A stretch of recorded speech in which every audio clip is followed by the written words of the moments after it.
Rob, thank you for joining us this morning. Welcome to the show, everyone.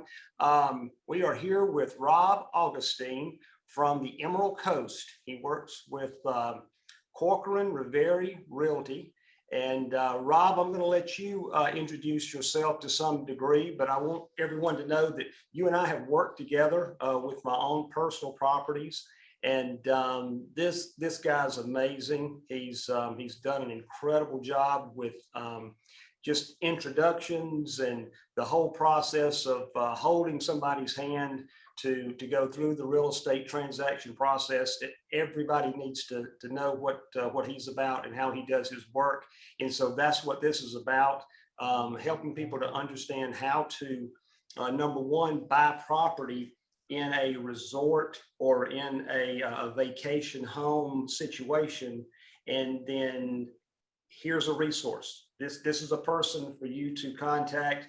The Emerald Coast, Rob, I'm going to say is anywhere between Fort Walton Beach and Panama City, Mexico Beach, that area through there. You can be more specific about it, but I'm going to let Rob introduce yourself and let people know who you are. Well, Doug, thank you for the introduction, and I'm definitely looking forward to being a part of this. Sure. To you guys listening, I'm Rob Augustine with Corcoran Reverie over in Seagrove Beach. I'm a luxury property specialist, in the Emerald Coast, and I kind of, help buyers and sellers all along the Emerald Coast, like Doug said, from, I would say, Pensacola all the way to Panama City, Mexico Beach. Kind of anywhere you need me, I'll be there. Absolutely will.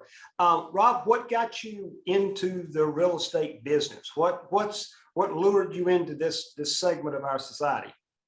So it kind of brings me back to my childhood. So, when I was little, my mother owned a cleaning business, and, Okay. she would clean these multi-million-dollar homes. And, she would bring my siblings and I along. So, we would just sit there in these immaculate, 7,200 square foot homes right on the Gulf of Mexico. And, growing up, I would say in an 1,800 square foot house, there was definitely, a different caliber, than what I was used to. So, Sure. It was truly just, super fascinated with these properties. And, it went from there to kind of picking up, the Homes and Land magazines at our local grocery store. And, started searching on Zillow for, these properties. And, I kind of implemented these goals within myself to kind of, get to that desired status that I wanted. Right. So I guess you could say I always dreamed big, and that's kind of really how I dove into real estate. Okay. Very good. Now, so you've really come from the ground up, so to speak. I mean, you grew up seeing the properties, understanding, aspiring to be. What at this point in your career? Now, you've been in the business for how long? I've been in the business for about 5 years. 5 years. Okay. Besides the money, what do you find to be the most rewarding aspect of doing what you do? I would say relationships. I think relationships in this industry and almost all industries are, everything. I find, the relationships I build in this business is really what drives me and keeps me interested in real estate. And I love, being able to transition a client to a lifelong friend, very similar to what I did with you and Gay. Absolutely. I think just the relationships, it makes me happy. I love to develop them, and, it just makes me feel good inside. Well, it comes, you can tell you're doing this out of your heart. It's not something you're just doing for money. I said that, besides the money, what's the reward?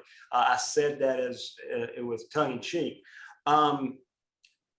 What is the most important thing that a person can do in choosing a real estate agent when they're getting ready to buy or sell a home? How would you like for a client to come to you, and what kind of mindset should someone have in approaching either a buying or selling situation, in your opinion?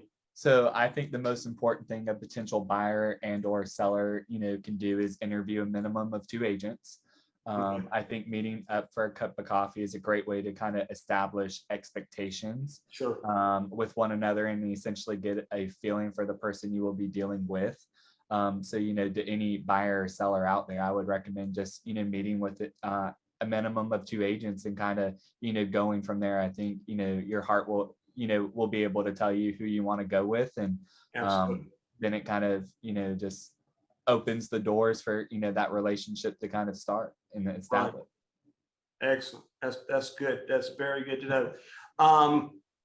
What qualities do you think are credentials that are requirements that someone should look for in a real estate agent such as yourself? What would you be looking for if you were not an agent yourself? What would you be looking for to find someone to buy or sell a home for you?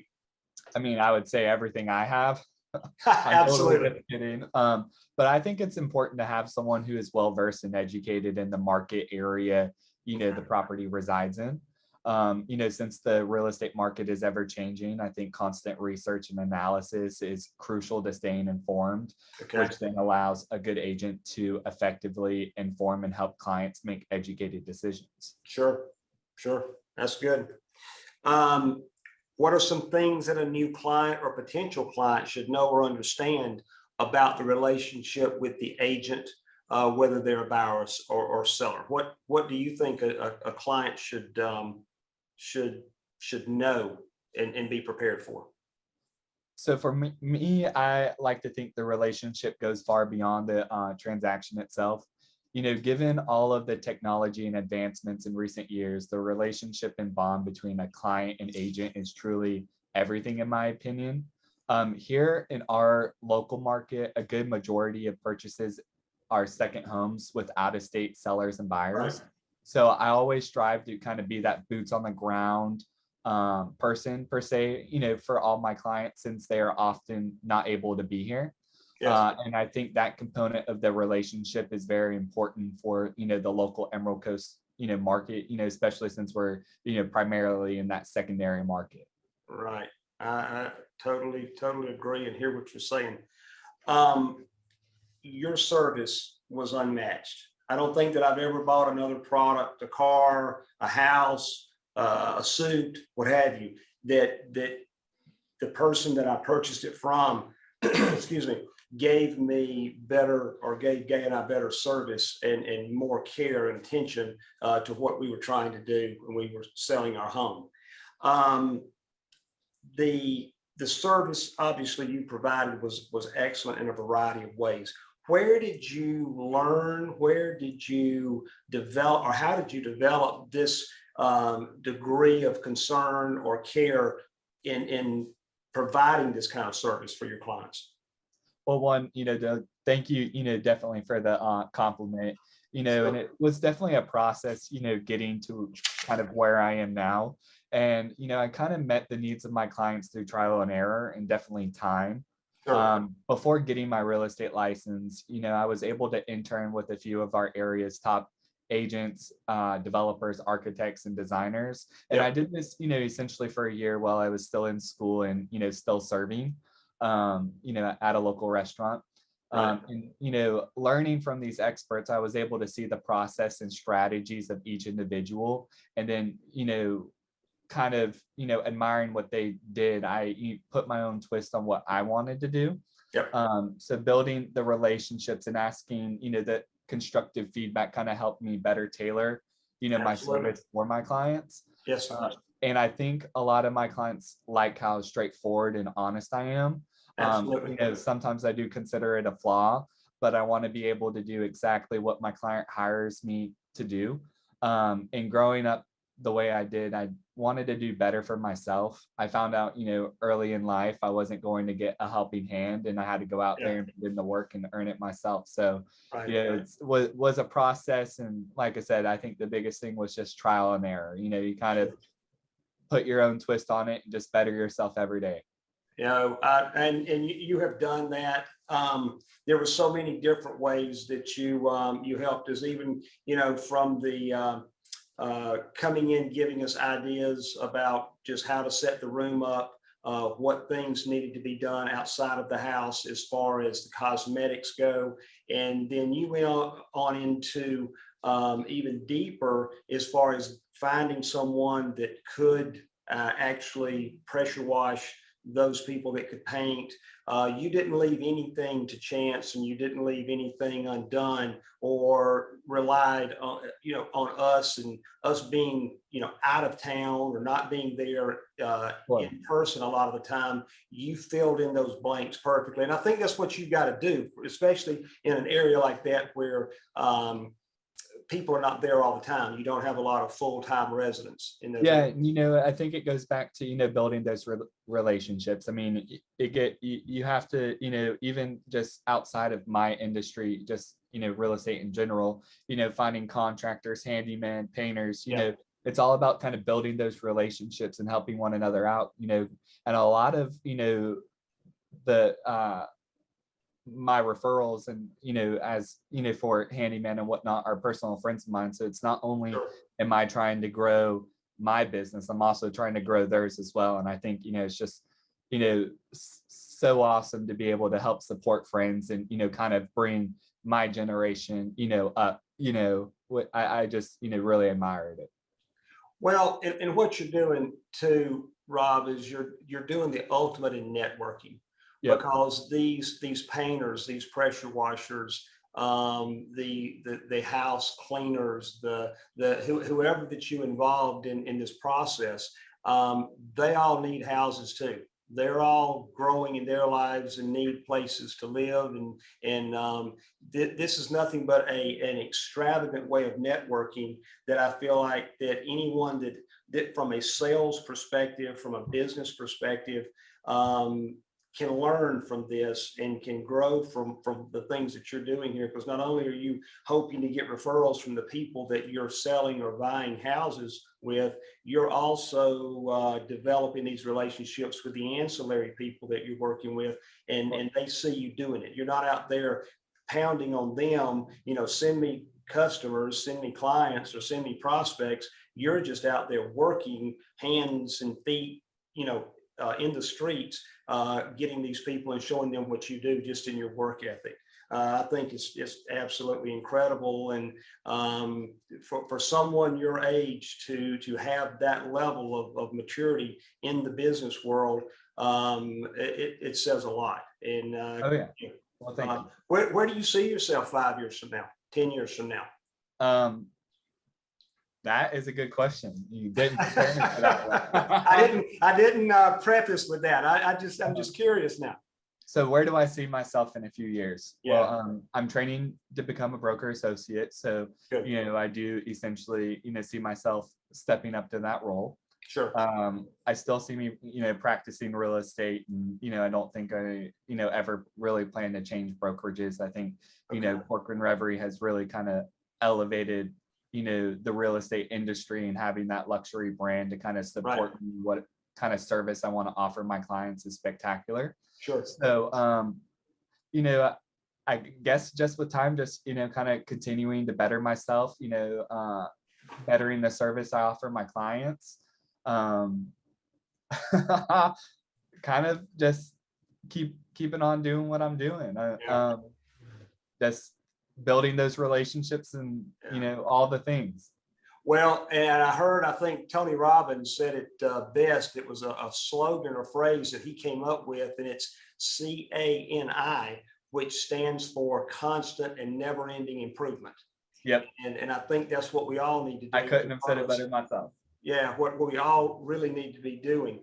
What do you think's lacking in the marketplace today as far as the real estate business, the industry? What are people not getting from a consumer's perspective that they should be getting in the real estate marketplace today? So what I would say is, without a doubt, I think it's just inventory in our local market and just many other markets.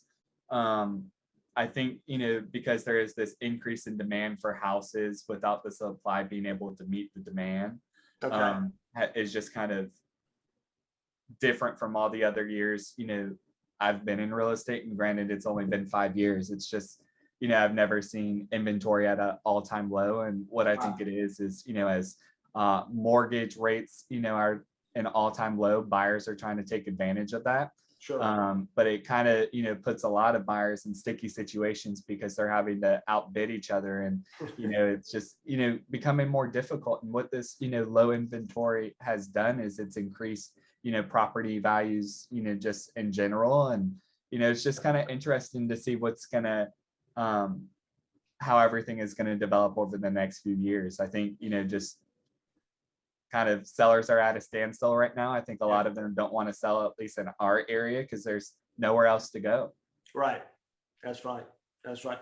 And I think too, you're starting to see some of these buyers starting to slow up a little bit, just from the standpoint that everybody's thinking, maybe we're at the top of the market, but nobody really knows. So there's some hesitancy on both sides to make any kind of moves. And Sure. I'm speculating here. Is that what you're seeing out there in this marketplace?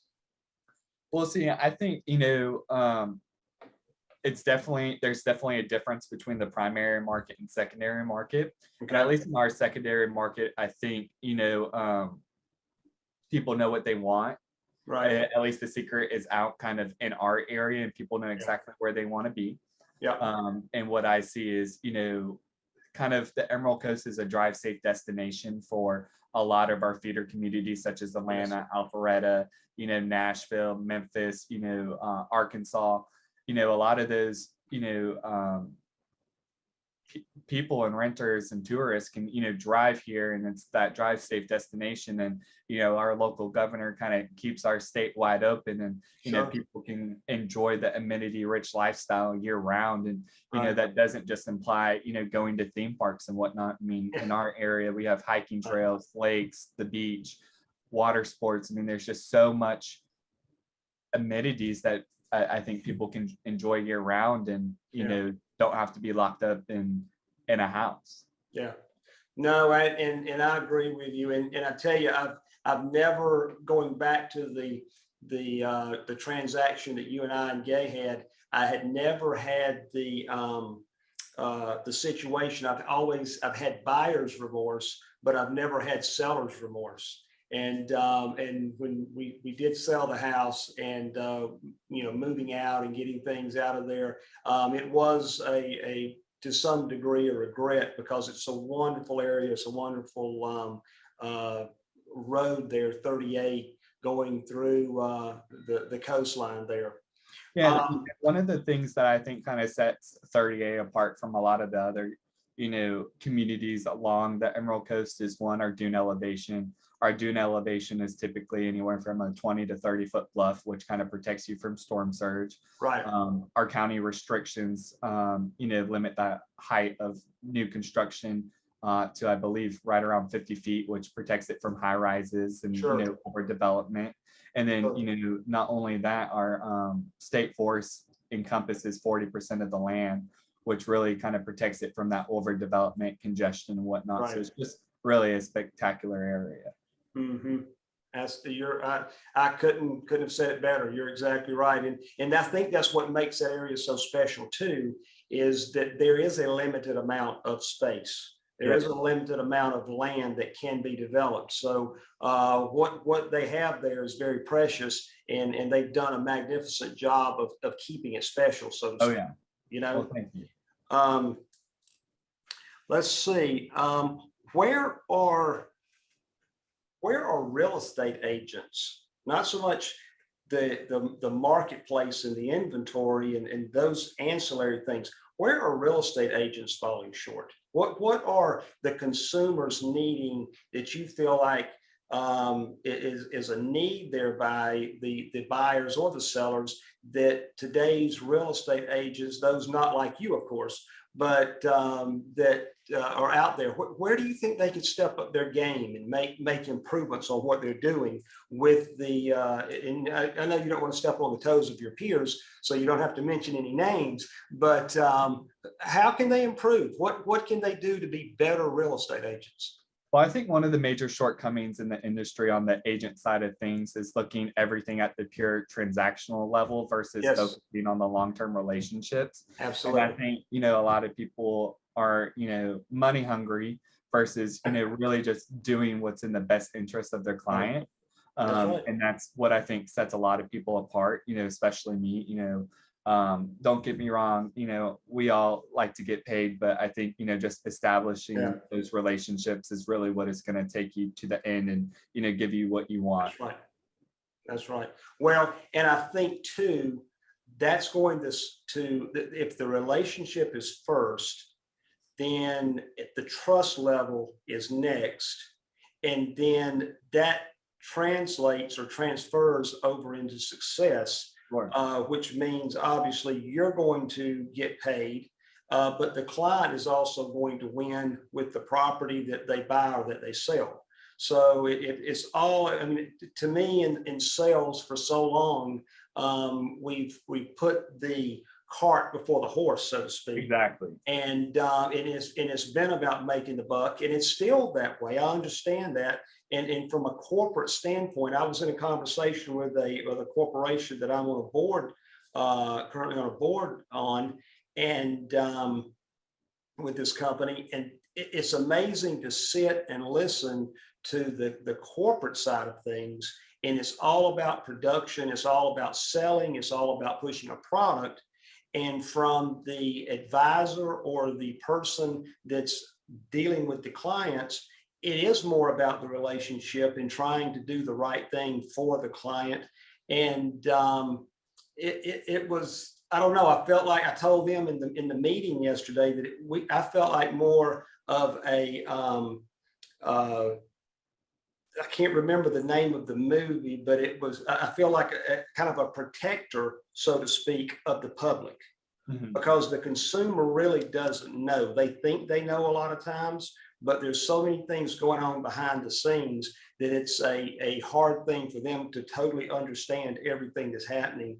And this world we live in is so production or producing minded that it really is a lot of times about the sale and not about the relationship. And I think it's easier just to push products rather than to take the time to develop that relationship. And that was what impressed me so much with you, is that you took that time, and there was no hurry, there was no pressure, and it was like, let this thing play out, and let's do this in the time as the relationship matures and grows. And that's key to that trust factor, which eventually ends up into a transaction, so to speak. Exactly. And I mean, I remember, getting introduced, through, I was introduced to you through Doug Williams. Mike Douglas. Yes. Sorry, Mike Douglas, Okay. and I just, I mean, still just building that relationship with them, Sure. it's, like, even since the transaction is over, I still, follow up with texts with them and send them pictures of the beach and everything. And, I remember you always have to kind of go the extra mile. I mean, I remember going over there, and his wife just, Stacy, had so many just flowers, ferns, and everything. And I mean, it was a secondary home and they didn't rent. So I would go over there and, water her flowers and whatnot. And it's just, all about going the extra mile and, just building that relationship and trust. And, I think I succeeded in that, which, then transitioned them to, referring me to their friends and clients such as you. And, it's just kind of how I think businesses should be built, and your reputation and everything. Well, one thing about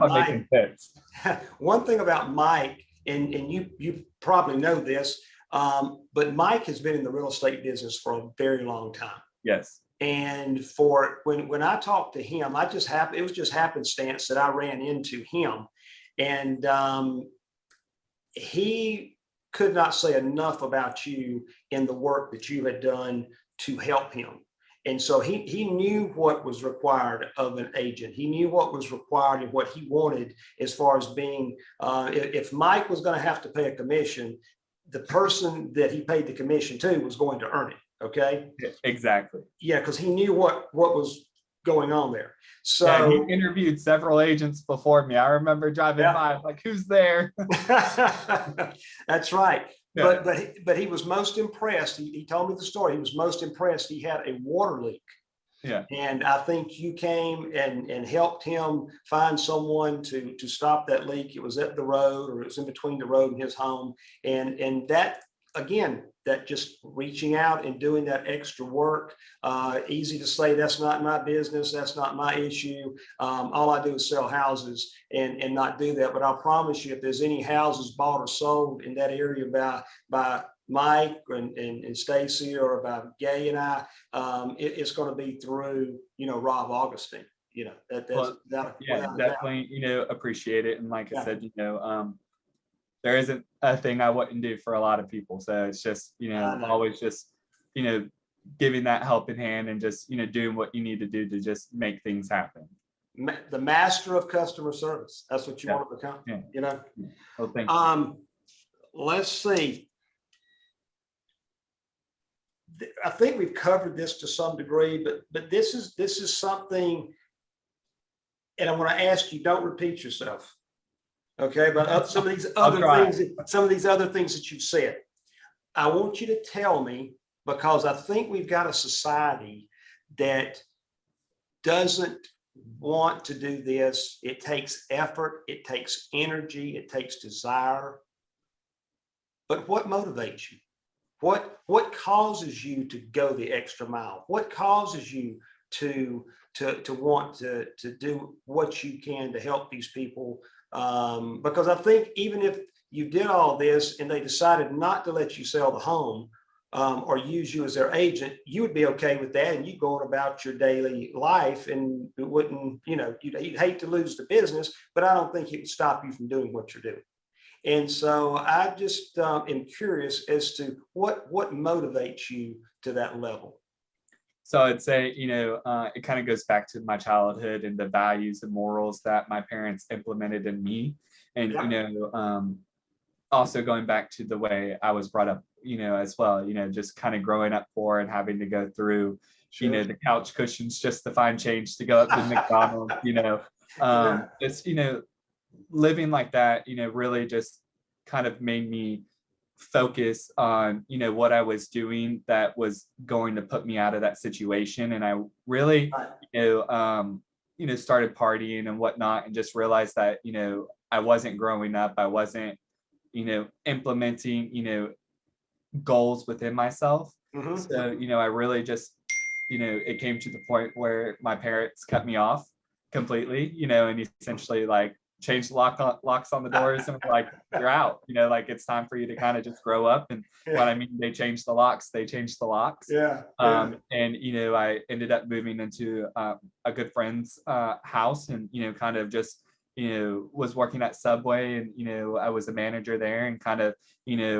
started building my business. And then it hit me one day. I was like, I was in school, and I was just what do I want to be?